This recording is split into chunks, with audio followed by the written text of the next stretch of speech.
Hi everyone, I'm Lauren. I'm gonna read The Mitten by Jan Brett in this video. Nice seasonal book to go with the snow that's outside that no one can see because it's dark out, but it snowed today and it's really pretty. Anyway, so yeah, I'm gonna read this book.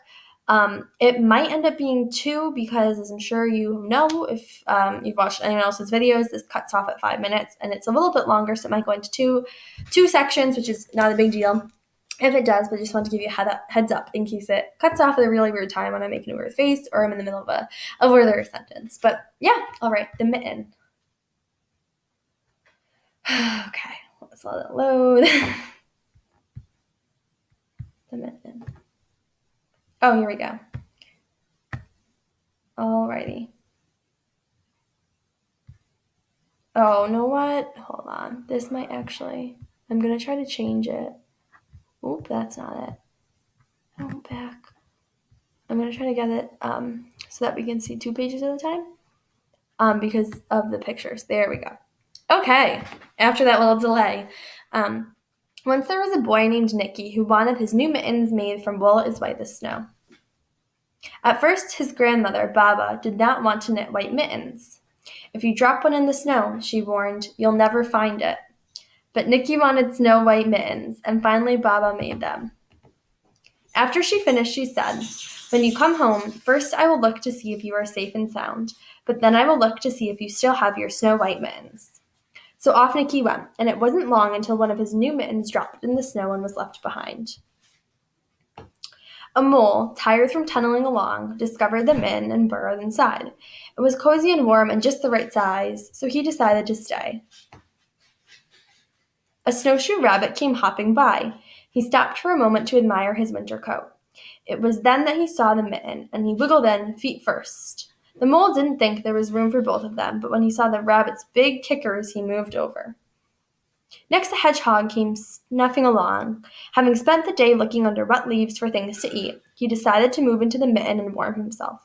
The mole and the rabbit were bumped and jostled, but not being ones to argue with someone covered with prickles, they made room. Oh, sorry. Okay. As soon as the hedgehog disappeared into the mitten, a big owl, attracted by the commotion, swooped down. When he decided to move in also, the mole, the rabbit, and the hedgehog grumbled. But when they saw the owl's glinty talons, they quickly let him in. Up through the snow appeared the badger. He eyed the mitten and began to climb in. The mole, the rabbit, the hedgehog, and the owl were not pleased. There was no room left, but when they saw his diggers, they gave him the thumb. It started snowing, but the animals were snug in the mitten. A waft of warm steam rose in the air, and a fox trotting by stopped to investigate. Just the sight of the cozy mitten made him feel drowsy. The fox poked his muzzle in. When the mole, the rabbit, the hedgehog, the owl, and the badger saw his shiny teeth, they gave the fox lots of room. A great bear lumbered by. He spied the mitten all plumped up. Not being one to be left out in the cold, he began to nose his way in.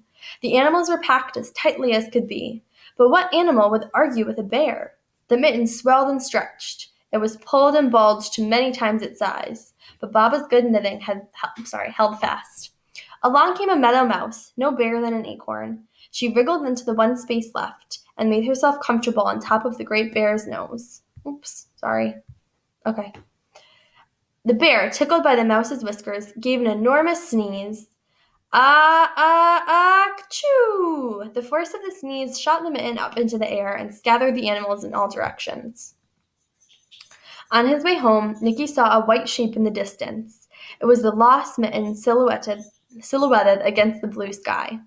As he ran to catch his snow-white mitten, he saw Baba's face in the window. First she looked to see if he was safe and sound, and then she saw that he still had his new mittens.